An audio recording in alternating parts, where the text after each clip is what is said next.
रमज़ान का बाबरकत महीना है। मैंने कहा चलें अपना और आपका ईमान ताज़ा करूँ। जब फ़तह मक्का हुई तो हज़रत सल्लम ने जो है वो तमाम मुशरिकीन को, तमाम मुखालफिन को माफ़ कर दिया।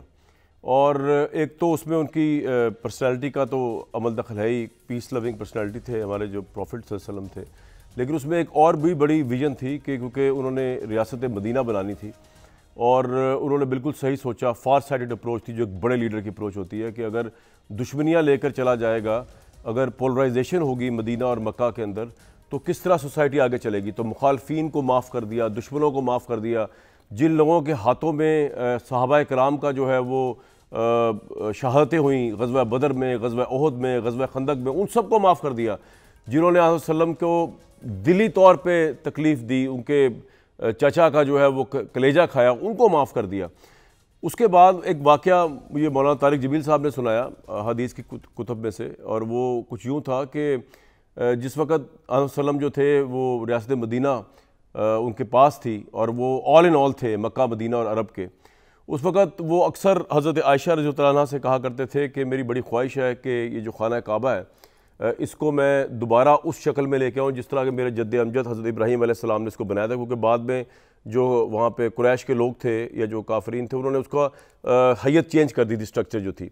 तो हज़रत आयशा रज़ियल्लाहु अन्हा उनसे अक्सर ने उनसे कहा कि आपको किसकी रोक टोक है, आप तो अब अमीर हैं, अब तो आप मालिक हैं अरब के, आप जो चाहे कर सकते हैं।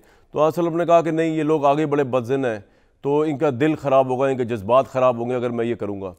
तो बड़ा लीडर वो होता है जो दुश्मन के एहसासात और जज्बात, ह्यूमन राइट्स का भी ख्याल रखे। ये है वो आला अरफा सुन्नत नबी सल्लल्लाहु अलैहि वसल्लम जो है, जिस पे अमल करना था मुसलमानों ने और जिस पे अमल करना था पाकिस्तानियों ने। लेकिन आप यहाँ पर देखें हर दौर के अंदर विंडिक्टिव सियासत हुई। आज हम ज़रूर PMLN का रोना रोएंगे, पंजाब का रोना भी रोएंगे कि जिस तरह पाकिस्तान तहरीक इंसाफ के साथ वो कर रहे हैं। लेकिन इससे पहले मैं आपको एक वाक़या सुनाता हूँ।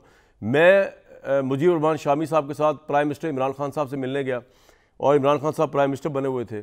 उस वक़्त शामी साहब जो है वो उनको समझा रहे थे इमरान साहब को एक मामले के ऊपर। उनका शामी साहब का आर्गूमेंट ये था कि आप माफ़ कर दें, और इमरान खान साहब कहते मैंने माफ़ नहीं करना। वो प्राइम मिनिस्टर बन चुके हुए थे, पॉपुलैरिटी उनके पास, इस्टेब्लिशमेंट उनके साथ, लेकिन वो माफ़ करने को तैयार नहीं थे। तो आखिर में जब उठे हम, तो शामी साहब ने फिर जाते आते इमरान खान साहब से कहा, प्राइम मिनिस्टर से, कि जनाब आप प्राइम मिनिस्टर बन गए हैं, अब आप बड़ा आदमी बनना भी सीखें, माफ़ करना सीखें। तो माफ़ करना जो है उसकी रवायत जो हज़रत सल्लम ने हमें दी थी, जो इस्लाम का एसेंस है, जो हर इंसाफ पसंद माशरे का एसेंस है। नेल्सन मंडेला को देख लें आप, अगर वो जब 35 साल बाद बाहर निकला, 34 साल बाद, वो अगर कहता मैं तेरा छड़ांगा नहीं, मुंह पे हाथ रखे कहता मैं तेरा अंदर कर देगा, जिस तरह पंजाब गवर्नमेंट करी, जिस तरह इमरान खान साहब ने अपने दौर में नून लीग वालों के साथ किया था, मुंह पे हाथ फेर फेर के नवाज शरीफ को छड़ांगा नहीं, अगर वो नेल्सन मंडेला ये करता तो साउथ अफ्रीका में तो सिविल वॉर चल रही होती। क्योंकि वहाँ पे तो ऑब्वियसली इंपीरियलिस्ट पावर्स ने, जो वाइट रेस थी, उन्होंने उनको अंदर किया हुआ था। वो जब बाहर आए तो उन्होंने देखा कि मैंने अगर मुल्क का प्रेसिडेंट बनना है तो पूरे मुल्क का बनना है। ये सोच इस मुल्क में किसी को नहीं है। पाकिस्तान में जो इस्लाम को मानने वाला मुल्क है, उसमें ये माफ़ करने वाली, ये इंसाफ के दुश्मन के साथ भी इंसाफ करने वाली ये तो सोच है ही नहीं ना। और वैसे हम रमज़ान में जी अभी आप देख लीजिएगा, हमारे सारे पॉलिटिशियन बशमुल अपोजिशन ऐसे कलमा पढ़ रहे होंगे और विरत कर रहे होंगे, 27 रोज़ों के अंदर नमाजें पढ़ रहे होंगे। भाई अल्लाह की बात तो आप कर रहे हैं, इंसानों के हकूक़ तो आप पूरे नहीं कर रहे। उस्मा बुखारी साहब, एक तो मैं बहुत आपको मुबारकबाद देता हूँ, बड़ी वेल डिज़र्विंग आप वज़ीर इत्तलात बनी है, मैं बड़े दिल से कह रहा हूँ।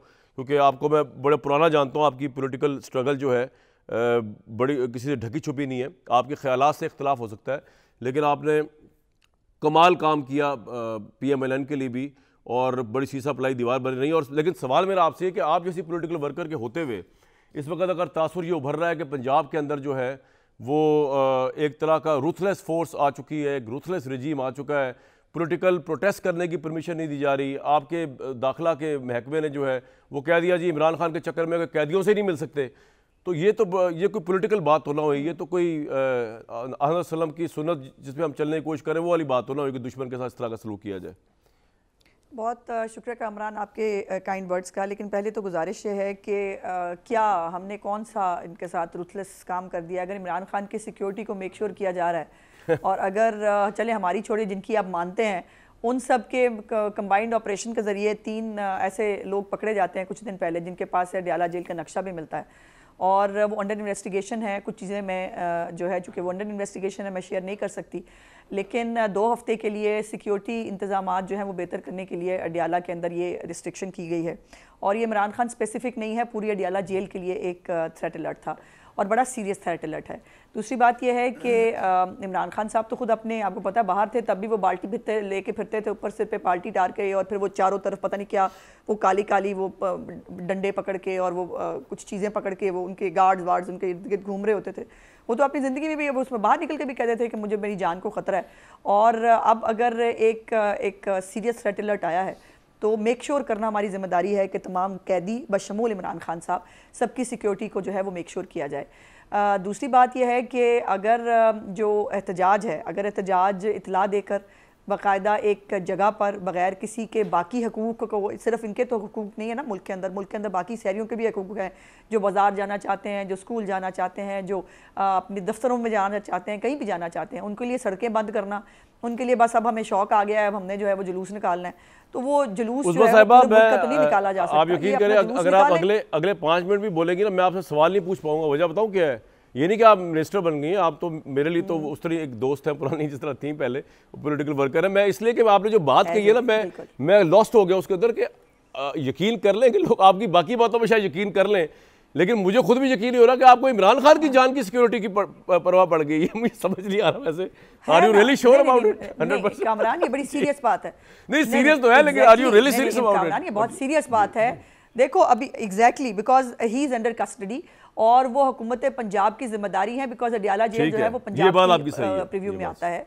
हम किसी भी किस्म का कोई अनप्लेजेंट वाकया अफोर्ड नहीं कर सकते। वो एक जो है वो एक पॉलिटिकल पार्टी के रहनुमा हैं, लीडर हैं, और बाकी तमाम इख्तलाफात अपनी जगह पर, लेकिन उनकी ज़िंदगी उतनी ही इंपॉर्टेंट है जितनी बाकी लोगों की ज़िंदगी इंपॉर्टेंट है। और ये सिक्योरिटी थ्रेट अलर्ट्स जो हैं बहुत सारे, चले ये तो बड़ी अच्छी बात आपने की, इलेक्शन से पहले भी इलेक्शन के बाद भी थी, और हमें हमारी जिम्मेदारी है, रियासत पाकिस्तान की हुकूमत पंजाब की जिम्मेदारी है कि इमरान खान समेत कोई भी कैदी जो है उसके साथ कोई नाखुशगवार वाकया अडियाला जेल के इर्द गिर्द जो है वो पेश ना आए।